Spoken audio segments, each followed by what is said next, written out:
Assalamualaikum warahmatullahi wabarakatuh. Jumpa lagi dengan channel PPS Pilihan Purto Sehat. Di awal video ini saya ingin mengatakan bahwa saya tidak tebak-tebakan.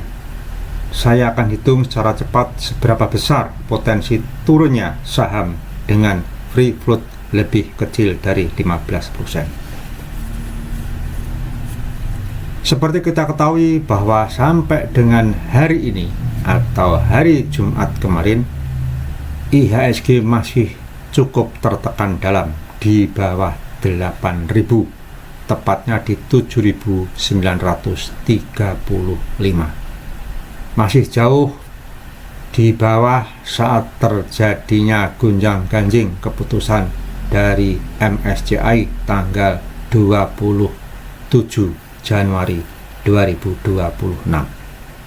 Saya tidak mengulangi lagi, saya hanya ingin menyoroti bahwa salah satu keputusan dari MSCI yaitu perlunya ditingkatkan free float menjadi minimal 15%. Dan keputusan ini sepertinya menjadi hal yang cukup krusial, cukup penting, khususnya bagi emiten-emiten yang terdaftar atau listing di bursa saham dengan posisi free float lebih kecil dari 15%. Informasi dan keterangan terbaru yang diberikan oleh salah satu Direktur Bursa Efek Indonesia disebutkan bahwa kondisi emiten dengan free float kurang dari 15% itu tidak kurang dari sekitar 269 kurang lebihnya emiten, di mana sekitar 49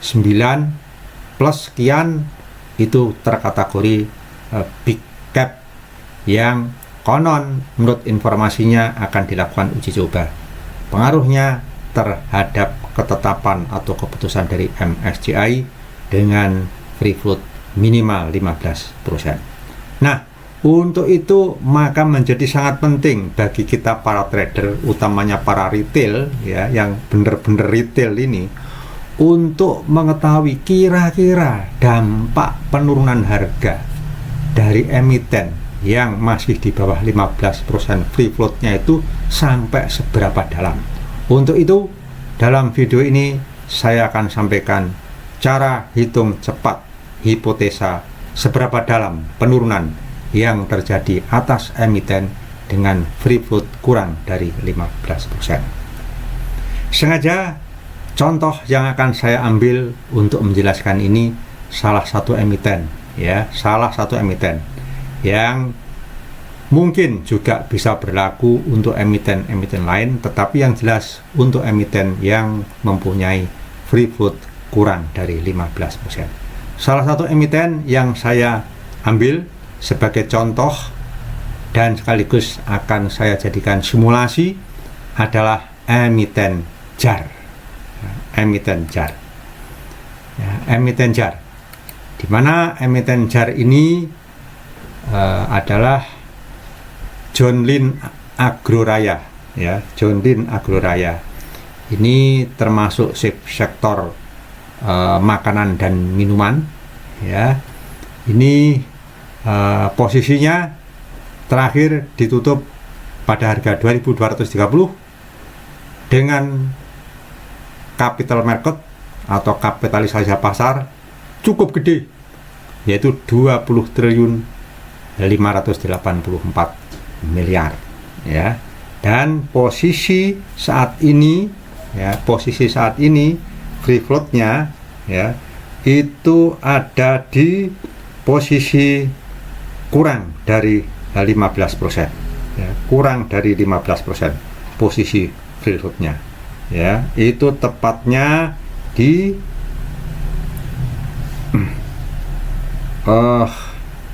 saya lihat dulu di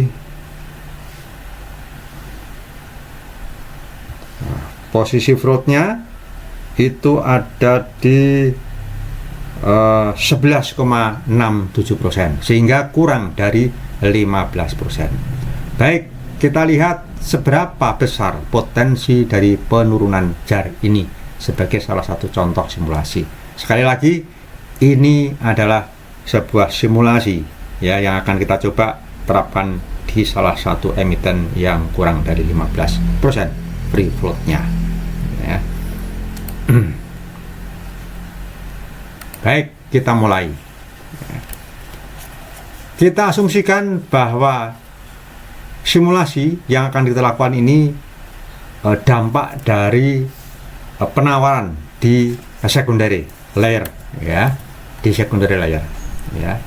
Saat ini posisi dari JAR itu di harga 2.230. Saham beredarnya di 9,23 miliar. Free float-nya itu 11,67%.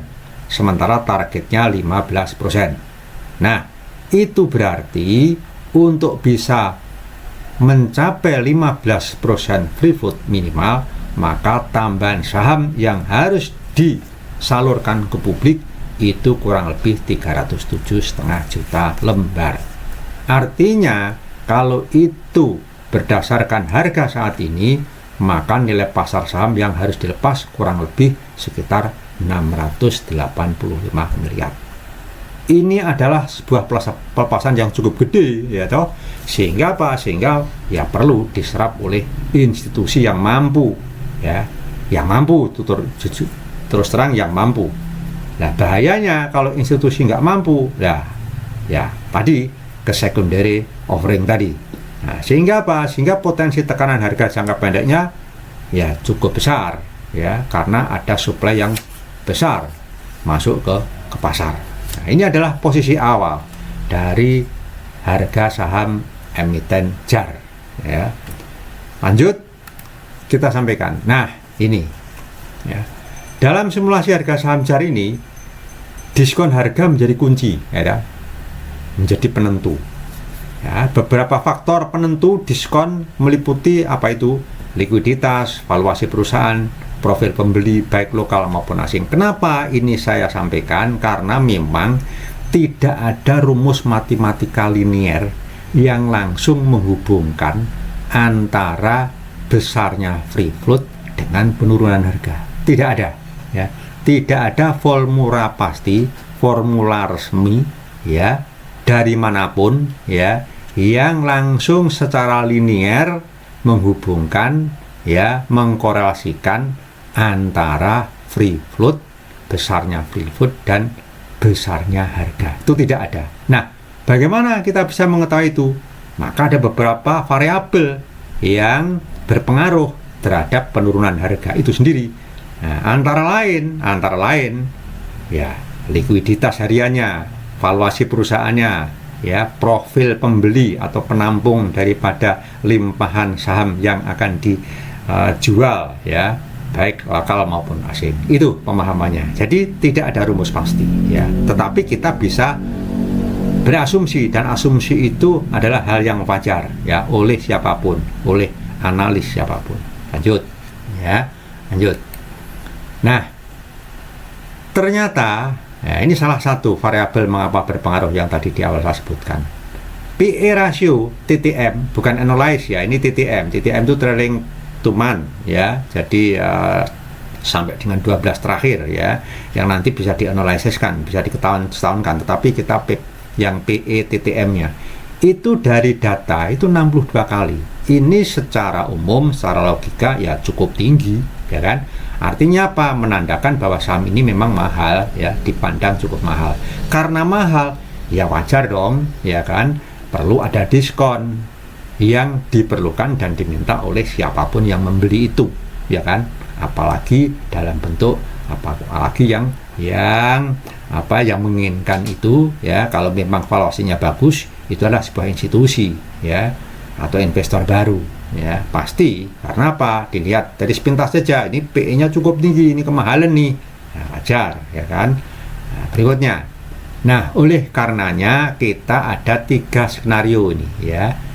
Ini nanti bisa berlaku kepada emiten-emiten yang lain ya, atas skenario atau simulasi yang kita sampaikan ini. Yang pertama adalah skenario yang permintaannya itu kuat, demand-nya itu kuat.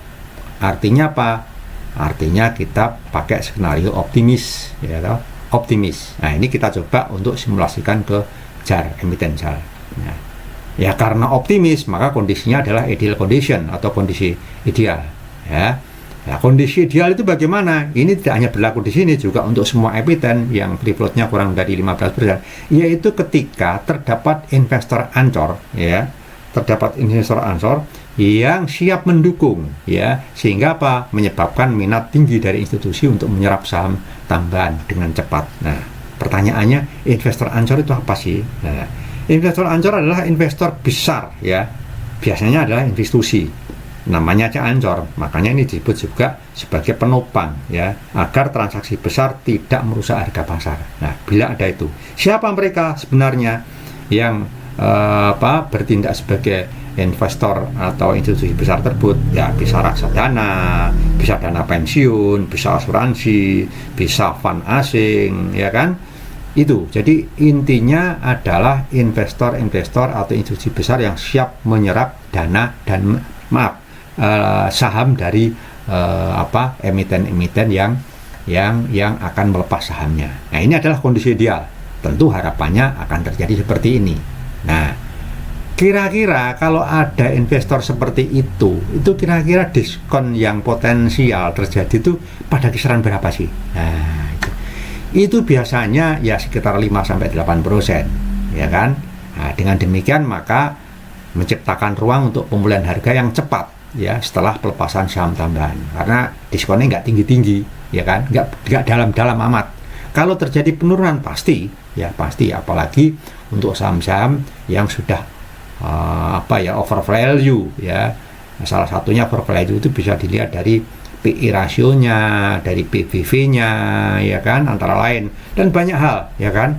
Banyak hal yang dilihat, tidak begitu saja. Beda dengan retail ini, kita ini gak nontok iku, yang penting pokoknya ketoke badi ya untung ya langsung kita masuk. Tapi bagi investor yang gede tidak sesederhana itu. Mereka melihat sedikit lebih panjang, durasinya lebih panjang daripada kita. Nah, ketika ada investor yang seperti itu, maka bisa diharapkan ada potensi diskonnya itu nggak gede-gede amat. Lah, kalau katakanlah rentang diskonnya atau penurunan harganya itu antara range 5-8, ya let's say kita sampaikan 6% lah, maka potensi penurunan harga itu ya sampai dengan harga sekitar 2095 dari harga awal, ya tadi harga awalnya itu 2230. Terjadi penurunan, yes. Nah, justru inilah yang bagi kita para retail itu harus hati-hati, iya kan? Ada investor gede saja terjadi penurunan harga, iya kan? Dah nih onek gak ono langsung dilempar begitu saja ke publik, ya tambah nemen, nah, kan gitu ya anunya. Jadi terjadi menarik saja bagi investor, tetap dengan perhitungan dan pertimbangan valuasi perusahaan bla bla bla, ya toh, itu saja masih terjadi penurunan. Lah dah nih onek gak ono, ya kan, artinya untuk memenuhi free float 15% mau tidak mau ya harus dilepas begitu saja ke pasar, ya kan. Artinya siapa? Artinya apa? Ya dampaknya publik yang menerima, ya kan. Kalau publik yang menerima, ya kekuatannya kan tidak seberapa, maka akan terjadi penurunan yang cukup gede. Ini adalah kondisi yang ideal, ya, yang menjadi skenario optimis. Nah, skenario yang moderat gimana? Nah, ini yang ya realistis lah, ya. Ini yang moderat itu yang ya mendekati realistis, ya. Ini kalau terjadi atau kondisi pasarnya itu adalah campuran, ya, campuran antara ancor institusi yang tadi saya sebutkan, ya, ada reksadana, ada pensiun, ada asuransi, dengan partisipasi dari masyarakat umum, dari kita ini loh, tapi ya bukan kita yang kecil-kecil, ya, mereka-mereka yang terkategori masih ratusan juta, miliar dan sebagainya, gitulah. Kita ini ya kecil-kecil banget, ya kan, tapi sekecil apapun kita perlu mewaspadai terhadap dumping harga atau penurunan atau diskon lah, yang lebih elegannya kita menyebut itu harga yang terjadi ketika terjadi penjualan saham dalam rangka untuk menaikkan kepemilikan publik sehingga free float-nya itu mencapai yang dipersyaratkan 15% itu. Nah, kalau kondisi moderat ini yang terjadi, ya, maka akan terjadi penciptaan dinamika permintaan yang seimbang karena ya antara pasar dan ini ya terjadi. Berapa kira-kira diskon yang biasanya terjadi kalau hal ini terjadi? Antara 10 lah sampai 15%, ya. Ya, yang itu mencerminkan kebutuhan untuk menarik minat investor dengan menawarkan harga lebih kompetitif. Nah, kalau itu terjadi, kalau kita ambil katakanlah let's say at the middle price atau at the middle discount ya, that take place yang terjadi ya 12,5% lah, maka akan terjadi penurunan sampai dengan 1950 dari harga awal 2230. Gede ya, cukup lumayan. Berapa persen bisa kita hitung sendiri, ya kan? Bisa kita hitung sendiri. Nah, inilah yang perlu diketahui dan saya rasa wajib diketahui dan diantisipasi oleh para retail ya. Bahkan investor kan sudah berhitung based on risk ya of the emittent themselves, itu mereka harus hitung. Nah, ini kalau kondisi moderate itu aja antara 10 sampai 15% ya kan diskonnya. Saya ngomong nggak penurunan harga ben rodok pantes titik ini diskon nih ya, diskon itu njaluk mudun ya kan, jok samono rek ya toh, soalnya cukup bla bla bla turun 10 sama. Ini yang realistik. Nah, sekarang kalau kondisi yang worst scenario, nah worst scenario ya, yang worst scenario itu kalau lemah demandnya ya, lemah demand atau permintaan lemah itu bisa macam-macam, karena memang emitennya not prospektif ya toh, tidak prospek di mata investor. Tapi bagi retail semacam ini ya sebenarnya penting munggah mudun saham ya ngatut aja, tapi itu harus semakin waspada karena volatilitas tinggi. Dan memang tujuannya untuk menaikkan free float menjadi 15% itu antara lain juga supaya saham itu tidak terlalu volatil tetapi liquid. Nah, beda loh ya, liquid sama volatil itu ya kan. Kalau liquid itu jumlah transaksi yang terjadi ya kan, nilai transaksi yang terjadi, maaf, kalau liquid itu nilai transaksi yang terjadi, tapi kalau volatil itu jumlah transaksi yang terjadi ya kan. Semakin tinggi jumlah transaksi yang terjadi dalam satu periode perdagangan, satu hari misalnya, ya berarti semakin volatil, beli jual gitu.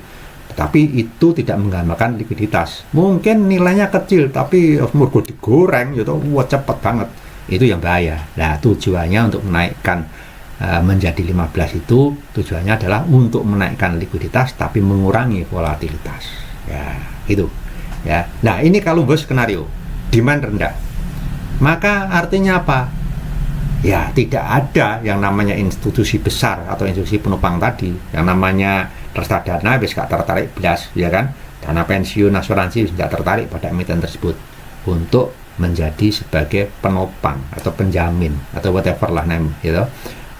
Sehingga kalau hal itu terjadi maka pasti akan menciptakan tekanan tambahan pada harga ya, terutama mengingat valuasi JAR yang tergolong mahal misalnya ya, kalau kita hanya melihat PE rasionya saja. Tapi kan yang kita lihat itu kan tidak itu. Makanya ini menjadi sebuah taruhan persyaratan 15% dari MSCI ini. Dan karena itu Bursa Efek mengeluarkan regulasi kalau sampai dengan bulan Maret ya toh tidak bisa menaikkan free floatnya menjadi minimal 5%, maka akan diancam. Ini saya juga mendasarkan informasi keterangan ya, itu akan terancam di delisting.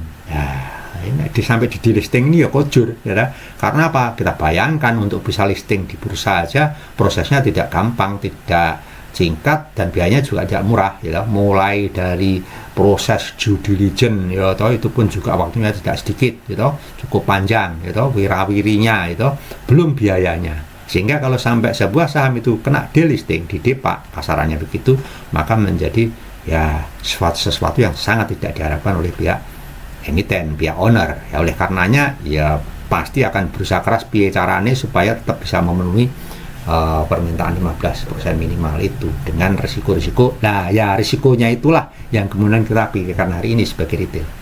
Maka apa yang terjadi? Kembali lagi sedikit, kalau kondisi lemah itu terjadi pasarnya, maka kisarannya kira-kira 20-30% diskon yang terjadi atau tekanan yang terjadi. Ini masih ya, masih average ya. Nah, kalau kita katakanlah ambil at the middle diskon 25% ya, maka dari harga 2230 tadi itu menjadi 1670. Ini cukup gede ya. Nah, inilah yang akhirnya menciptakan tantangan bagi pemulihan jangka pendek. Kenapa jangka pendek? Ya waktunya cuma dibeli sampai bulan Maret. Nah, itu. Jadi ini adalah 3 skenario ya. Kalau boleh kita ringkas, maka yang pertama ya, itu kalau ideal ya at least 5% discounted, ya kan. Moderate at least around 15 discounted, ya itu pun range-nya antara 10-15, ya kan, sehingga discounted at the middle ya 20.5 ya, antara 12,5%, ya kan. Lah yang terjelek ini itu ya around 25%, sekitar 25% more or less, ya kan, ya di antara 20 sampai 30. Iya nek 20%. Nah, kalau 30% ya opo? Ya lebih teman-teman ya toh, lebih turun lagi harga yang ini adalah salah satu contoh ya, contoh saja ya, tetapi saya kira bisa menjadi bayangan ya untuk bisa diaplikasikan ya, atau diterapkan atau dibayangkan ya, diasumsikan ke emiten-emiten yang lain ketika emiten tersebut itu mempunyai kondisi saat ini free floatnya itu less than 15%, kurang dari 15%, gitu ya. Terjadi pengurangan, yes, tapi how much? Nah ini penjelasannya, ada 3 skenario, 3 kondisi yang mungkin terjadi. Nah, harapan kita bagaimana? Ya harapan kita ya the first simulation, kondisi yang ideal supaya cepat dan tidak terjadi gejolak harga yang demikian. Tetapi satu hal yang perlu saya sampaikan adalah bahwa setelah harga itu sampai pada pemenuhan free float 15%, walaupun tadi saat terjadinya proses penurunan itu memberikan dampak yang luar biasa tidak enaknya, ya kan, tidak enaknya, maka biasanya ketika sudah sampai pada bottom price ya toh, di mana itu memenuhi pemenuhan 15%, maka akan terjadi rebound ya, akan terjadi rebound ya. Nah, terus bagaimana sebagai retail kita mensikapnya? Hati-hati ya kan? Kita harus berhati-hati ya kan. Kita akhirnya sampai pada satu kesimpulan, kalau kita memegang emiten saham di mana kondisi free floatnya kurang dari 15%, maka ketika masih nyantol, apakah kita hold, apakah kita average down, atau kita cut loss. Nah ini, itu akhirnya menjadi sampai pada kesimpulan itu, ya kan, dengan memberi dengan skenario atau simulasi yang biasanya kita ini ya untuk amannya ya moderate lah. Tapi kalau wah bahaya moderate kita ya sudah pakai yang skenario aja, kondisi pasar yang defensif ya 20-30%, atau kalau perlu 30%. Apa yang harus kita lakukan? Ya wait and see, ya tunggu. Nah, tunggu ini masalahnya bukan hal yang mudah bagi seorang trader. Karena trader ini biasanya kesusah-kesusu gitu, cepet-cepetan beli pasar itu gak ngerti ergonisnya dukur, akhirnya hancur. Nah itu, ini jangan sampai. Makanya sekali lagi kita harus berpikir dulu risiko ya, jangan cuannya dulu. Risiko should be mastered first ya, harus kita pikirkan lebih dulu sebelum kita berpikir masalah cuannya. Cuan itu nanti ya toh, nanti setelah kita berpikir risiko ya toh. Nah, ya risk reward RR ratio itu harus kita pikirkan ya. Jangan kita risk-nya 30% atau 3 kali, reward-nya cuma 1 kali ya toh. Sekali kena penurunan ya gulung kuming kita. Itu jangan sampai terjadi. Makanya the first thing to be consider is itu tadi, resikonya dulu. Nah, ini adalah sederetan gambaran dari risiko-risiko yang mungkin akan terjadi dari mulai yang ideal sampai dengan yang terburuk ketika emiten yang kita pegang itu masih dalam posisi kurang dari 15% yang diperhatikan. Karena ini sebuah garusan, that is mandatory, suatu garusan yang sudah diregulasikan, sudah diatur dan diputuskan untuk dipenuhi lagi. Jadi di samping 2 atau 3 aturan yang diputuskan atau menjadi kebijakan MSCI, antara lain investability atau accessibility atau transparansi, so on and so on, ini yang salah satu yang perlu menjadi perhatian, karena ini langsung terkait dengan seberapa banyak penurunan atau diskon yang akan terjadi ketika itu diterapkan ya itu. Terus lanjut, nah oleh karenanya itu ya, ini kesimpulan ya, sekali lagi untuk contoh jari tadi ya kan, untuk jari tadi dengan mendasarkan range diskon yang terjadi dari kondisi ideal, moderate sampai dengan skenario tadi ya, dari 2.200 ya insya Allah akan menjadi sekitar 1.900 sampai 2.000. That is the moderate scenario ya, Tapi ya bonus ya kan, kita tidak tahu, jangan-jangan meleset. Yang terjadi adalah pasar yang defensif sehingga skenario terjadi. Nah, tapi minimal kita tidak blank-blank amat, ya, tidak kosong-kosong amat di dalam memahami dan mengantisipasi sebuah risiko ketika apalagi kita sudah pegang saham-saham yang terkategori kurang dari 15% yield floatnya itu. Nah, jadi itu ya yang bisa saya sampaikan ya, saya terus terang ya tidak janji cuan, itu yang saya sampaikan di awal ya. Saya hanya membantu ya kan kita semua ya, kalian semua termasuk saya diri saya sendiri untuk memahami risiko lebih dahulu daripada cuannya ya. Nah, jika pendekatan atau apa yang saya sampaikan ini sesuai dan cocok untuk dipertimbangkan, subscribe ya, supaya tidak ada ketinggalan pembahasan berikutnya yang nanti pasti akan saya susulkan. Baik, itu yang bisa saya sampaikan. Akhirul kata, wassalamualaikum warahmatullahi wabarakatuh.